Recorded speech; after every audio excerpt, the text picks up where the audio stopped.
자, 이번 시간은 도시군관리계획의 결정권자와 결정 절차 등에 대해서 학습할 수 있도록 준비하겠습니다. 자, 우리는 앞 시간에 서울시 녹지 지역이죠. 서울시 녹지 지역 30만 제곱미터예요.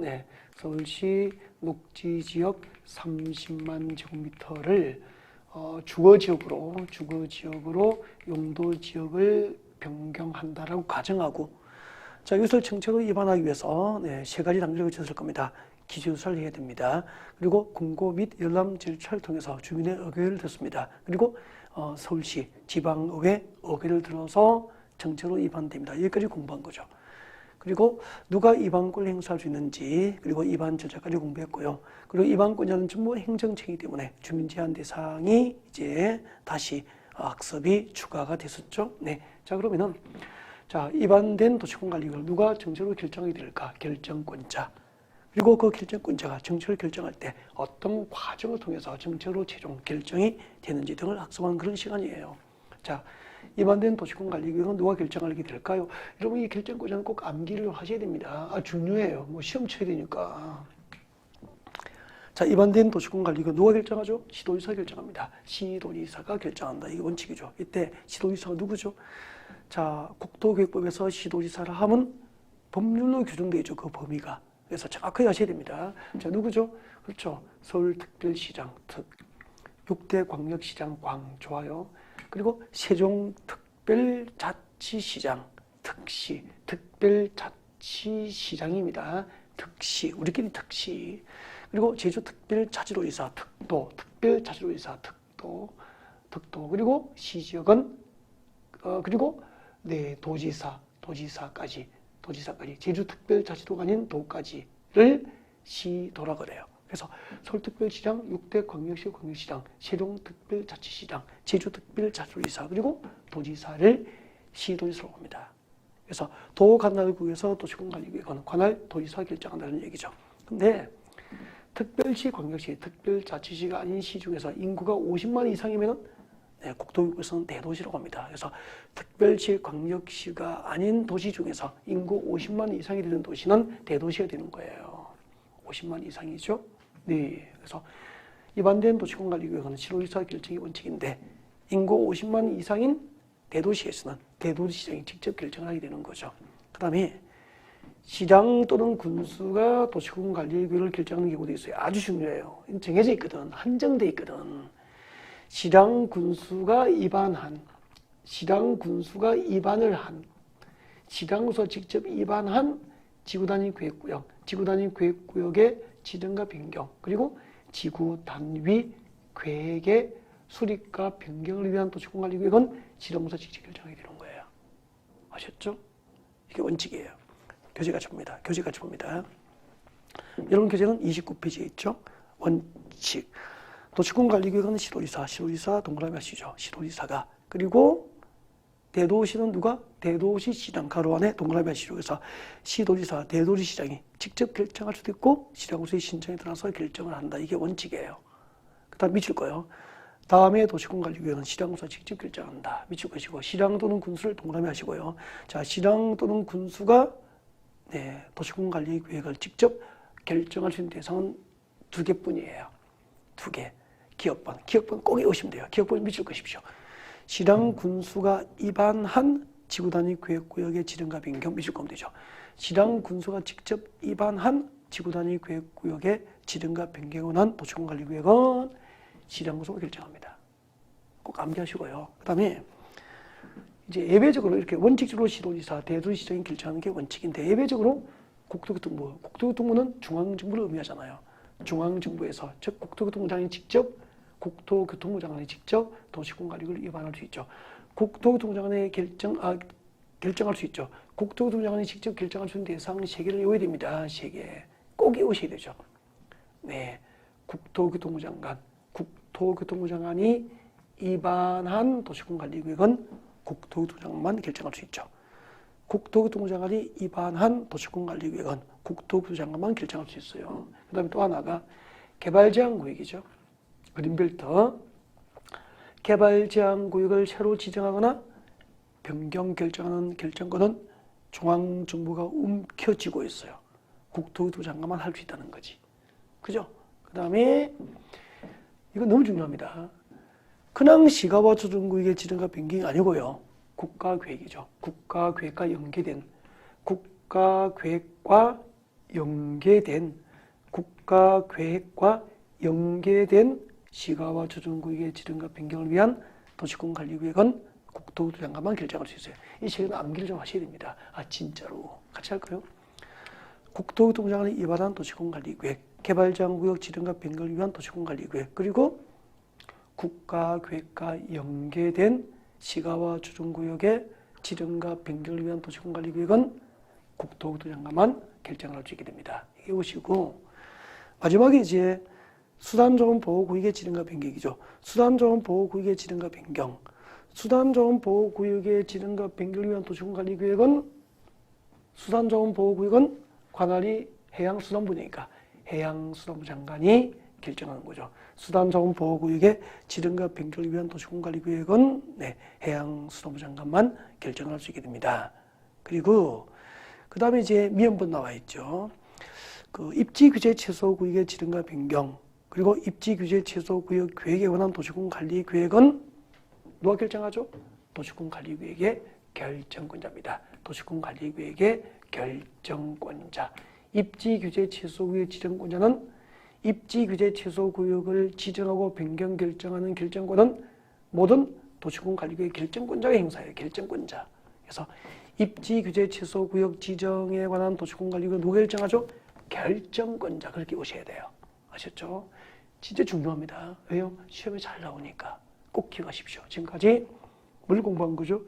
도시공관리계획의 결정권자를 공부했죠. 시도지사, 대도시시장이 결정함이 원칙인데 지방구서가 직접 입안한 지구단위 계획구역의 지정과 변경을 위한 도시공관리계획은 도지사가 아니고 시장구서가 직접 결정한다. 국토교통부 장관이 결정할 수 있는 대상이 3개가 있었죠. 국토교통부 장관이 입안한 도시공관리계획, 개발제한구역의 지정과 변경을 위한 도시공관리계획, 그리고 국가계획과 연계된 시가와 조정구역의 지정과 변경을 위한 도시공관리계획, 그리고 수단조원보호구역 지정과 변경은 해장, 그리고 입지규제 최소구역의 지정과 변경을 위한 도시공관리계획은 누가 결정하죠? 결정권자. 그래서 이 도시공관리계획 결정권자가 입지규제 최소구역의 지정권자가 되는 거예요. 그 다음에 자 이렇게 서울시 녹지지역 30만 제곱미터 30만 제곱미터의 이 녹지지역을 주거지역으로 변경하기 위한 정책을 결정할 때는 협의 및 심의 절차를 거쳐서 결정합니다. 협의 및 심의 절차를 거쳐서 결정합니다. 29페이지 교재 맨 밑에 나와 있죠. 자, 그때 시도지사 결정합니다. 시도지사가 도시공관리구 결정할 때 누구하고 협의했냐면은 결정해야 될 정책에 관계되는 모든 행정기관장과 사전 협의를 해야 돼요. 시도지사가 도시공관리계획을 결정할 때는 결정 전 결정해야 될 정책에 관계되는 모든 행정기관장과 사전 협의를 해야 된다는 뜻이에요. 그러면은 지금 서울시 녹지지역 30만 제곱미터 주소를 변경할 때 이 지역이 서울시 강남구예요. 서울 강남구라면은 강남구청장 관계되잖아요. 그죠? 강남구청장 관계되죠. 구청장. 녹지지역에 군부대가 있어. 군사시설이 있어. 이것을 주거지로 변경해서 아파트 단지로 개발하려면 군부대 외곽으로 이전해야 되잖아요. 국방부 관계되죠. 국방부도 관계돼요. 국방부 장관 관계되잖아요. 그 다음에 30만 제곱미터의 서울시 녹지가 사라지면은 30만 제곱 녹지 주거지로 변경돼서 아파트 위주로 개발돼 버리면은 환경부 장관이 기재할걸요. 환경부 관계되잖아. 환경부 장관 관계되잖아요. 산림이니까 산림청 관계되죠.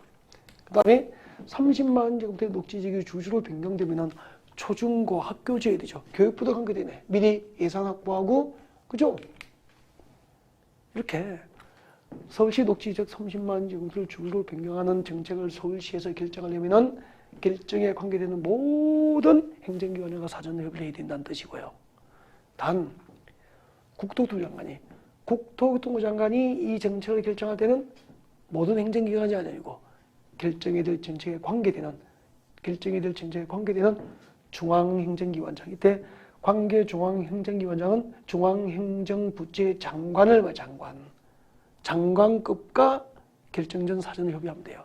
그러면은 장관급이니까 산림청장 필요 없고 교육부 장관, 환경부 장관, 국방부 장관 등과 사전을 협의하면 되는 거죠. 국토교통부 장관이 결정할 때 결정이 더 쉽죠. 협의 대상이 적으니까. 이렇게 시도지사는 관계되는 관계행정과 사전협의, 국토부 장관은 관계중앙과 사전협의, 그렇게 기억하시면 돼요. 그 다음에 국토부 장관이 결정할 때는 중앙도시계획위원회 심의를 거치면 되고요. 국토교통부에는 중앙도시계획위원회가 있다, 그렇게 생각하시면 되잖아요. 그 다음에 시도지사는 시도에 있는 도시계획위원회니까 지방도시계획위원회 심의를 거쳐서 도시공관리계획으로 정책을 결정하게 됩니다. 그래서 결정은 협의 및 심의 절차를 거쳐서 결정을 하게 된다, 그렇게 되는 거죠. 네, 지금까지 우리는 그 도시공관리계획의 입안과 결정까지 이제 전부 학습을 하게 된 거죠. 자, 그러면 우리가 앞쪽으로 다시 돌아가서 잠깐 복습하는 기회를 좀 가질 수 있도록 해볼까요? 네, 여러분, 네, 여기까지 돌아가 볼까요? 네, 여기까지. 자, 여러분 한번 보세요. 우리는 지금 토지공법의 기본이 되는 국토계획법을 공부하고 있습니다. 국토계획에 관한 법을 공부하고 있고요. 네. 이 법의 중심 내용은 우리나라 국토를 개발하기 위해서 각종 행정계획을 수립됩니다. 이것을 국토계획이라고 하는데, 이렇게 국토를 대상으로 행정계획을 먼저 수립합니다. 선계획이죠. 수립하고. 이 수립된 행정계획에 의해서 계획적으로 국토를 이용하고 개발함으로써 환경 친화적이고 지속 가능한 토지의 효율적 이용이 가능하도록 함으로써 공공복리 정진에 이바지하겠다고 이 법을 만들게 된 거예요. 그러면 이 법에서 우리가 공부하게 될 각종 행정계획, 국토계획은 전체적으로 어떻게 구성되어 있을까? 이렇게 구성되어 있다고 공부한 거죠. 이부터는 두 개의 성의 도시공간 전부나 일부를 하나의 단위로 묶어서 광역계획권이 지정되면은 이 지정된 광역계획권 단위로 장기적인 발전 방향을 제시하기 위해서 광역도시계획이 수립되는 거죠. 물론 광역도시계획은 전국도 단위가 아니고 광역계획권 단위로 수립됩니다. 그 위에 이제 광역도시계획 위에 무슨 계획이 있냐면은 국토종합계획이 있습니다. 국토종합계획이 있어요. 국토종합계획은 전국토, 우리나라 국토 전부를 단위로 합니다. 물론 그 도종합계획도 있죠. 도별로 수립하는. 그리고 특별시, 광역시 단위로 수립하는 특별시, 광역시 단위의 국토종합계획도 있습니다. 있는데 대개 이제 국토종합계획은 상징적으로 전국토를 대상으로 해서 이제 한 20년 단위죠. 20년 이후 정도 2020년부터 예를 들면 2040년까지 이렇게 20년 단위로 전국토를 단위로 국토를 어떻게 개발하고 이용하고 또 국토에 필요한 도시기반 시설들을 확충해 갈 것인지 장기적인 국토 개발의 종합적인 청사진을 보여주는 계획이 국토종합계획이에요. 물론 여기에 이제 부합될 수 있도록 이제 국토 가운데서 이부터는 두 개 이상의 도시 공간을 묶어서 광역계획권을 지정하고 광역계획권 단위로 광역도시계획이 수립되는 거예요. 그런데 이 국토종합계획은 이제 국토기본법이라고 하는 국토기본법에 의해서 수립되기 때문에 우리 시험범위에 해당하지 않게 되는 거예요. 네, 아무튼 광역도시계획 위에 전국토 단위의 국토종합계획이 있다는 거 아시면 되고요. 국토종합계획 궁금하시면 인터넷에서 다음이나 네이버에서 국토종합계획을 한번 검색해 보시면 참고하시면 되겠죠. 그리고 이제 광역도시계획이 수립된 지역이라면 여기에 부합될 수 있도록 한 개의 도시나 군 단위로 다시 국토계획됩니다. 무슨 계획이죠? 도시군계획인데 그 도시군계획에는 도시지역과 군지역의 도시와 군 지역의 도시 공간 구조를 정하고 그 도시와 군 단위로 장기적인 발전 방향을 지시한 계획이 장기정책 계획이 도시군 기본계획이에요. 이렇게 기본계획에서 장기적인 정책 방향과 목표가 제시되면 그게 부합될 수 있도록 도시지역과 군지역을 관리하기 위한 구체적인 정책 몇 개? 6개를 정책으로 입안하고 결정할 수 있는 행정계획이 도시군관리계획이었죠. 그때 도시군관리계획에 의해서 정책으로 입안될 수 있는 대상 6개가 어떻게 되죠? 용도, 지역, 용도 지구 그리고 용도 구역을 새로 지정하고 지정된 것을 변경할 수 있는 행정계획이 도시공간관리계획이라고 했죠.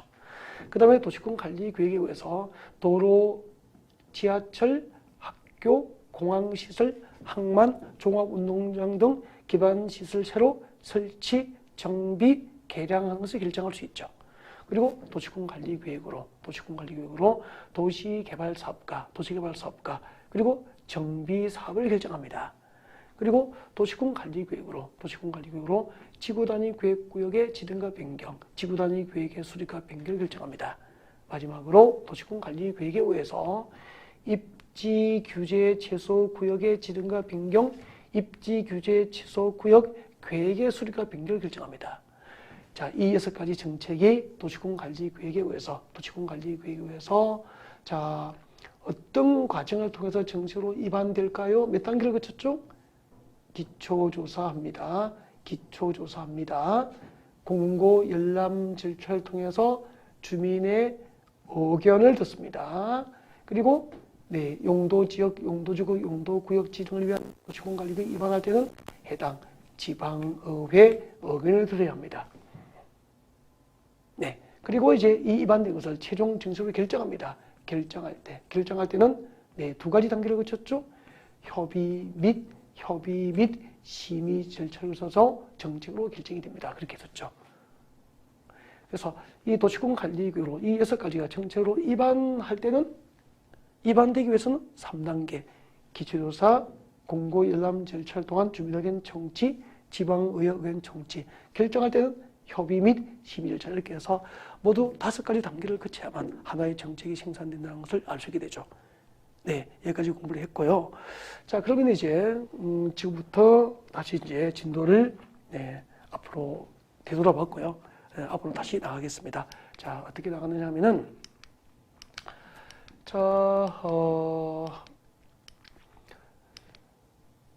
여기까지 진도 나간 거죠.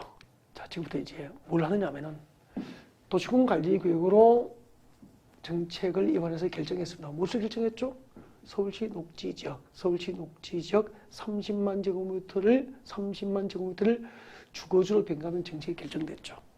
자, 이렇게 도시공간관리계획으로 정책이 결정되면은 그 결정을 시민에게 공식적으로 알려줍니다. 이것을 고시라고 합니다. 고의가 아니고 고시. 어디에 고시하죠? 중앙정부, 국토교통부는 관보를 발행하여 관보에 게재하는 방법으로 고시합니다.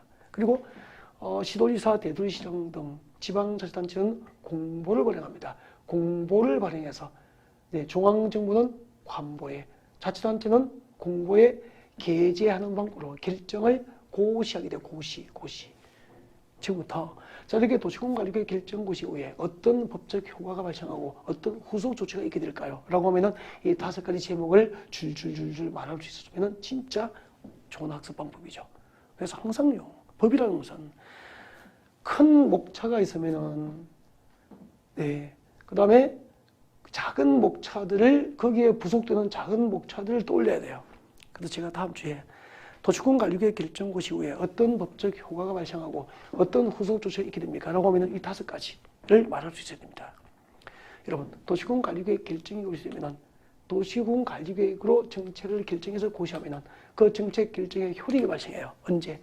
후속 조치로서 지정되면 고시를 한 날 정책 결정의 효력이 발생합니다. 그러면은 서울시 녹지지역을 주주로 변경하는 정책이 결정 고시되면 그 결정을 고시한 날 정책 결정의 효력이 발생하는 게 아니고 후속 조치로서 지정도면을 고시를 해야 되고 그 지정도면 고시를 한 날부터 녹지지역이 주주로 변경된 정책 결정의 법적 효력이 발생하는 거죠. 시험에 수차례 나왔죠. 수차례. 예를 들면 시험이 이렇게 나와요. 도시공간관리계획 결정이 고시된 경우 그 효력은 지정도면 고시를 한 날에 다음 날부터 발생한다. 지정도면 고시를 한 날입니까? 지정도면 고시를 한 날에 다음 날입니까? 지정도면 고시를 한 날 발생하잖아요. 예를 들면 시험 문제가 그렇게 나와요. 그 다음에 도시공간관리계획 결정 당시 이미 허가 인가 승인받고 사업가 공사에 이미 착수를 한 자는 이게 기득권 보호 대상이에요. 착수를 한 자는 그 도시공 관리계획 결정에 관계없이 작성한 사업과 공사를 계속 시행할 수 있도록 기득권 보호를 받게 되죠. 여러분 교재 같이 볼까요? 네. 자, 여러분 교재 30페이지죠. 자, 교재 30페이지 같이 봅니다. 기득권 보호라고 되어 있죠. 자, 도시공 관리계획 결정 당시 밑줄 거요. 이미 사업과 공사에 착수한 자 밑줄 것입니다. 이미 사업 및 공사에 착수한 자 밑에 적으십시오. 기득권 보호 대상이 되는 거죠. 이렇게 사업과 공사에 착수한 자는 네, 손 떼시고 그 도시공 관리계획 결정에 관계없이 착수한 사업 공사를 계속할 수 있도록 기득권 보호를 받는다 이 말이에요. 이걸 사례를 들어서 설명할게요. 예를 들어서 설명드립니다. 봐주세요. 이런 적이 제3종 일반 주거지역이에요. 아직 주거지역 안 배웠죠. 일반 주거지역은 안 배웠는데 다음 주에 배울 거예요.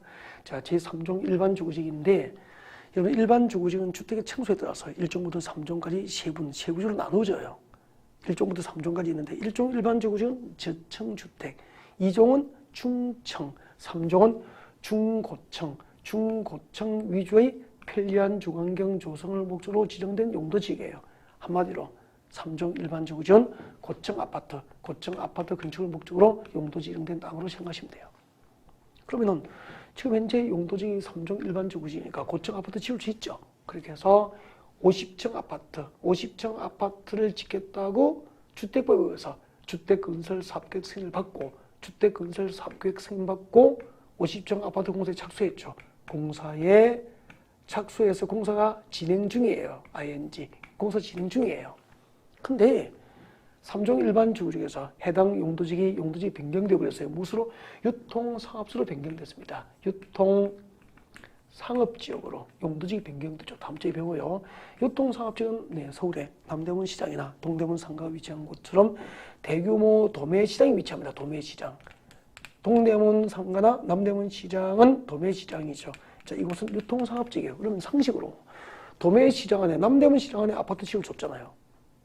그래서 3종 일반 주거지역일 때 50층 아파트를 짓기 위해서 사업계획 승인을 받고 이미 공사에 착수했는데 공사 착수 이후에 3종 일반 주거지역을 유통상업지로 변경하기 위한 용도지역 변경을 위한 도시공관리계획 결정이 고시되더라도 그 용도지역 변경을 위한 도시공관리계획 결정 고시와 관계없이 이미 착수한 50층 아파트 공사는 계속할 수 있도록 기득권 보호를 받는다는 이야기예요. 이해가 되시죠? 이렇게 3종 일반 주거지역을 유통상업지로 용도지역을 변경하기 위한 도시공관리계획 결정 당시 이미 허가 인가 승인을 받고 사업가 공사에 착수를 한 자는 그 결정 고시와 관계없이 이를 공사를 계속할 수 있다 이 말이에요. 단 예외 봅니다.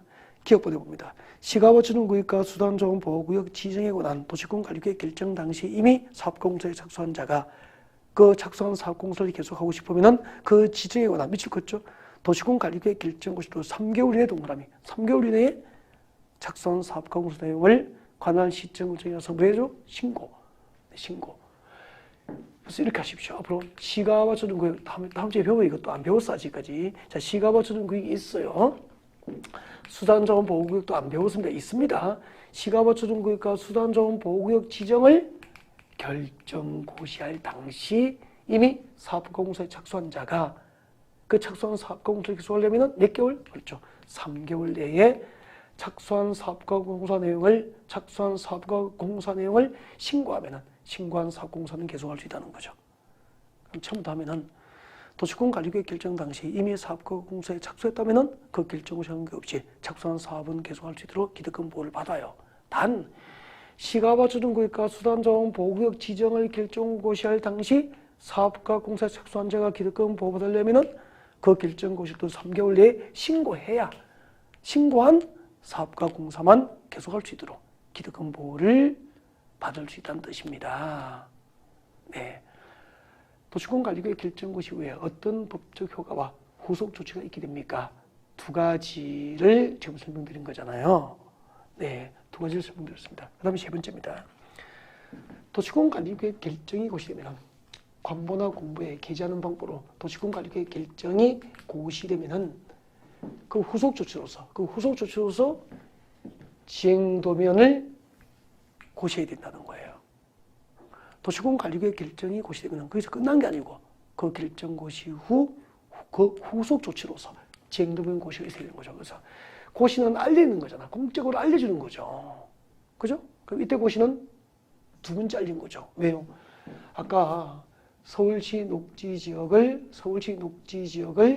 주거지로 변경하는 정책이 결정됐을 때 관보나 공보에 기재하여 고시했잖아요. 이게 정책 결정 이후에 처음으로 알린 거잖아요. 근데 도시공관리구의 결정을 고시하면은 서울시 녹지지역이 주거지로 변경된 사실을 서울시민은 알 수 있지만 녹지지역에서 주거지로 용도지역이 변경된 곳이 위치가 서울시 무슨 구 몇 번지인지, 그죠? 용도지역이 변경된 위치, 변경 면적, 변경 범위를 정확하게 구체적으로 알리기에는 부족하더라는 거지. 그래서 이 도시공관리구로 결정된 사항을, 도시공관리구로 결정된 사항이 뭐죠? 녹지지역이 주거지로 변경된 사항이잖아. 이것을 지적이 표시된 지행도상의 도면에 자세하게 밝힙니다.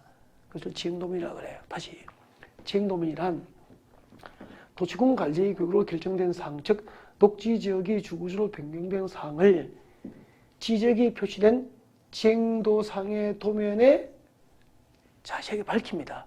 이 밝힌 도면, 도시공관리구역 결정사항을 지도 위에다가 지적이 표시된 지형도상의 도면 위에다가 상세히 밝힌 도면을 지형도면이라고 하고, 그 지형도면으로 밝혀서 정책 결정 내용을 두 번째 구체적으로 상세하게 알려주는 거예요. 이것을 지형도면 고시라고 그래. 예를 들면은 여기가 지형도면이다. 지형도는 뭐죠? 토지의 모양, 형태가 표시된 도면, 지도를 말하는 거죠.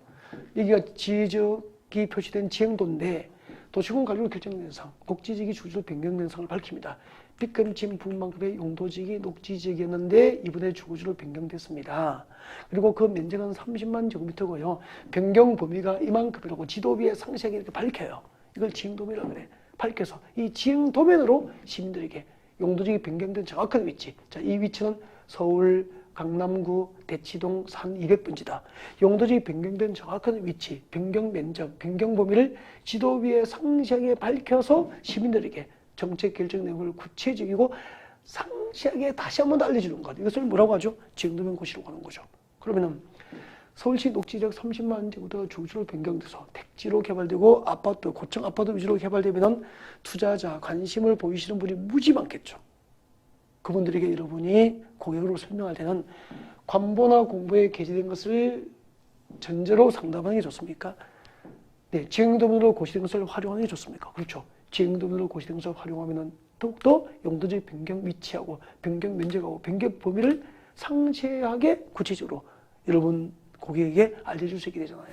이렇게 도시공관리구의 결정이 고시되면 그 후속 조치로서 지형도면 고시가 있게 되는데, 이 지형도면을 누가 작성하게 될까요? 작성. 수험생은 외우거든요. 외우는 게 아니고 지형도면 누가 작성하냐면은, 여러분 지형도면 고시를 하려면은 그 앞에 도시공관리구의 결정고시가 있어야 되죠. 도시공관리구는 바로 결정되는 것이 아니고 입안하에 결정합니다. 이렇게 제일 먼저 녹지지역을 주거지로 변경하기 위한 정책을 입안한 입안권자. 입안권자는 본인이 입안한 것이 정책으로 결정되면은 결정 내용을 시민들이 구체적으로 알 수 있도록 지형도면을 작성해야 됩니다. 그래서 지형도면 작성자는 도시공관리구의 입안권자하고 같다는 거죠. 입안권자와 동일하다는 거죠. 이렇게 이해하면 끝난 거예요. 교재 같이 볼까요? 자, 여러분 교재 31페이지 보면은 지형도면이 나와 있을 거예요. 자, 작성자 뒤에다가 지형도면 작성자라고 되어 있죠. 작성자 뒤에다 적으세요. 이걸 누구하고 동일합니까? 그렇죠. 입안권자, 도시공관리구역의 입안권자와 동일하다 적어두면 되죠. 그러면은 배웠죠.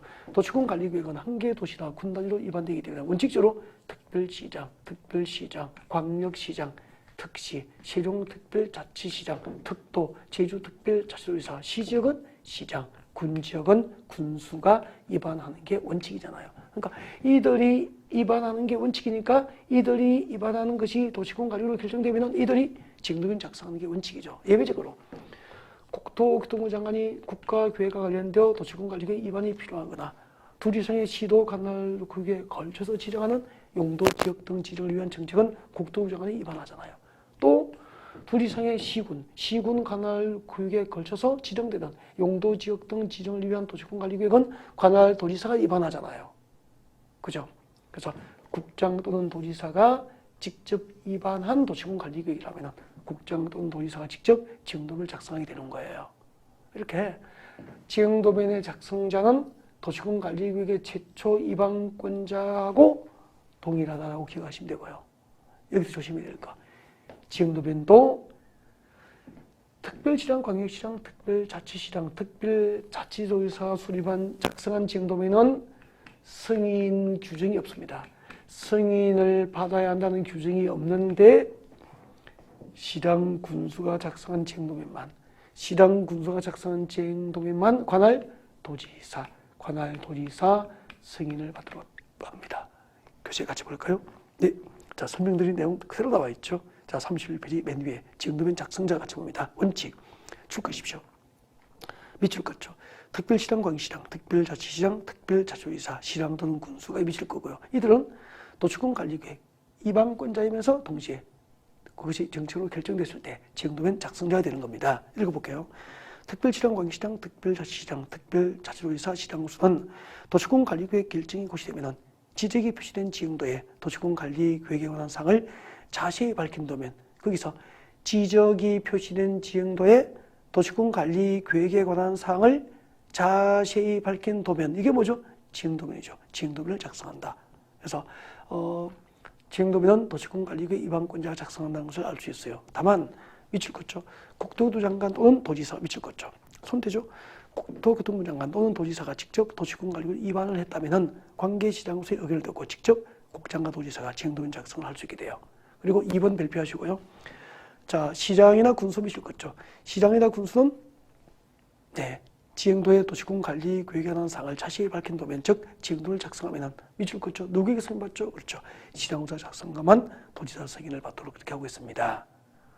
그리고 도시군 관리 계획 결정이 고시되면 그 후속 조치로서 5년마다 타당성을 검토하여 정비합니다. 그러면은 오늘 광역도시계획과 도시군기본계획과 도시군관리계획을 배우는데 광역도시계획은 타당성 검토에 관한 규정이 없다고 했죠. 도시군기본계획과 도시군관리계획은 모두 5년마다 타당성 검토 과정을 통해서 정비를 하도록 하고 있는 거죠.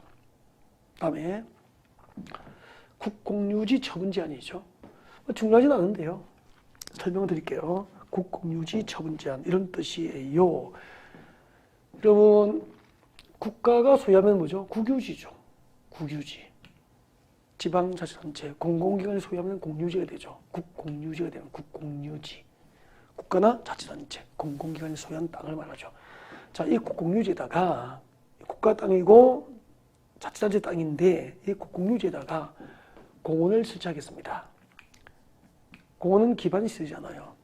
공원을 설치하기 위한 도시군관리계획이 결정이 고시되고 되면은 그 도시군관리계획 결정 고시의 효과로서 기반시설 설치가 결정 고시된 이 국공유지는 공원 설치가 결정 고시된 이 땅은 해당 기반시설 즉 공원을 설치하는 이외의 목적으로 매각하거나 양도 처분할 수 없다는 거죠. 앞으로 도시군계획시설 공원을 설치하기 위한 도시군계획시설 사업이 결정 고시된 국공유지는 해당 도시군계획시설 사업 외의 목적으로 매각하거나 양도하여서 처분할 수 없다. 위반 시 그 법률 행위는 무효로 한다라고 합니다. 그래서 크게 어려울 것도 없고요. 지나갈 때 한 번씩 읽고 지나가시면 돼요. 네, 같이 읽어드릴까요? 도시군관리계획을 결정고시한 경우, 도시군관리계획을 결정고시한 경우에는 국공유지로서 도시군계획시설 사업에 필요한 토지는 그 도시군관리계획으로 정해진 목적 외의 목적으로 매각하거나 양도할 수 없고요. 이를 줄여서 국공유지 처분 제한이라고 한 거죠. 네, 국공유지의 도시군관리계획으로 도시군계획시설 사업을 결정고시하면은 그 도시군계획시설 사업을 하는 목적 외의 목적으로 매각하고 양도하는 것이 법적으로 제한됩니다. 자, 위반 행위는 무효로 한다. 무효 동그라미 해두시면 되죠. 네, 지금까지 도시군관리계획 결정고시 후에 어떤 법적 효과와 후속 조치가 있게 되는지까지 설명을 드리게 된 겁니다. 그러면은 또 다시 이제 맨 처음으로 돌아가서 이제 정리를 하고 마무리하겠습니다. 네, 마무리를 할게요. 여러분, 우리는 이제 여기서 시작했잖아요. 광역도시 계획이 수립된 지역이라면 여기에 부합될 수 있도록 네, 도시군 기본계획이 수립됩니다.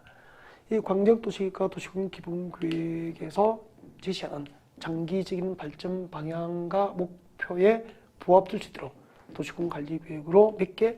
6개의 정책이 정책으로 입안됩니다. 자, 여기서 정책으로 입안할 때, 정책으로 입안을 할 때는 네, 3단계죠. 기초조사죠. 두 번째는 공고열람 절차를 통해서 주민의 의견을 듣죠. 그리고 세 번째는 지방의회 의견을 들어서 정책으로 입안이 됩니다. 서울시 녹지지역 30만 제곱미터를 주거지로 변경하기 위한 정책은 이렇게 3단계를 거쳐서 정책으로 입안되죠. 자, 이것을 이제 결정합니다. 결정하죠. 결정할 때는 결정 전 관계 행정기관장 등과 사전 협의를 했고 그리고 네, 도시계획위원회, 중앙도시계획위원회나 지방도시계획위원회 심의를 거쳐서 결정을 합니다. 자, 이렇게 결정되면은 결정을 관보나 공보에 게재하여 고시합니다. 이 도시군 관리계획 결정 고시 이후에 어떤 법적 효과가 생기고 어떤 후속 조치가 있게 됩니까? 여기에까지 학습이 이루어지게 된 거예요. 아셨죠? 네.